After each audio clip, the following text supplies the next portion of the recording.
of the branch's school at Harpenden, one of the special branches for physically handicapped children. Most of the children here are not homeless, but they are in need of help that cannot be given to them at home. Many of the methods and much of the apparatus used here are individually designed by the staff. This pegboard helps John, a spastic, to learn to spell. Robin, also a spastic, can just manage the light pressure needed to operate an electric typewriter, his only way of writing. As soon as school is over, the staff come to fetch the children.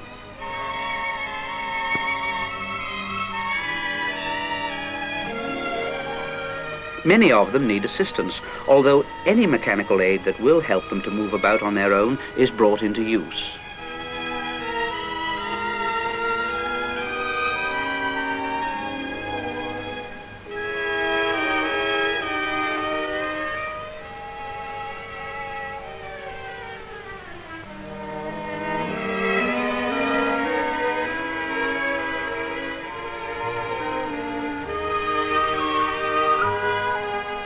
Physiotherapy is used whenever it can help. This boy is a spastic and is exercising the muscles in his back and legs. Betty is a polio case. She's trying very hard to walk with only one caliper.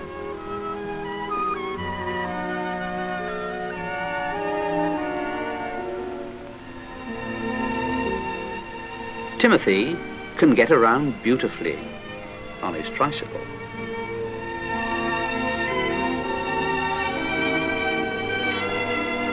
But walking is difficult for him. He has a deformed spine and couldn't walk at all until he was operated on.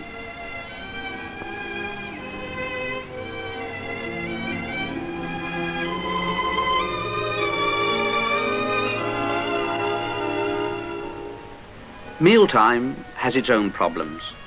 Most of the children need a lot of help. At Penhurst, the Chipping Norton branch, the same problems are being tackled.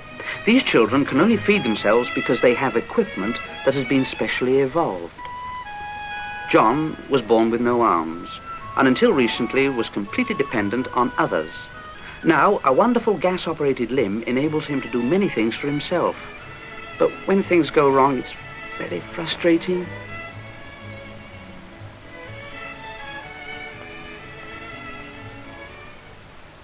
Artificial limbs are designed to do many things, and Elizabeth is learning to write with hers. She says she likes to wear her arms when she goes dancing, but for writing, she prefers to use her feet.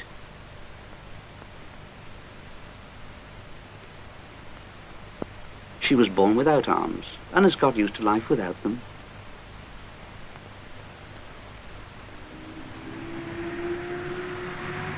You'll never guess what these girls are going to do.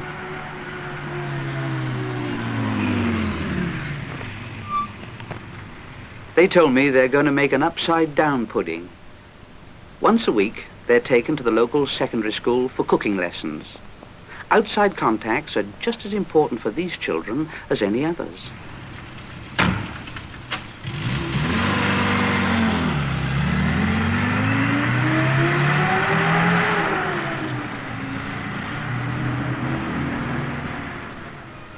Robert has muscular dystrophy, a wasting disease of the muscles.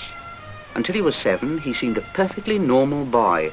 Now he can't walk at all. In fact, he can't even raise his arms enough to dress himself. But this doesn't stop him belonging to the local Boy Scouts troop.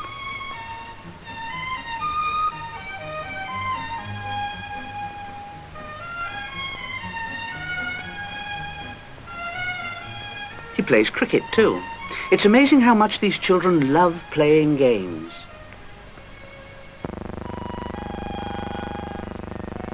Oh, middle stump. You're out, Robert. Push him away from the wicket, someone.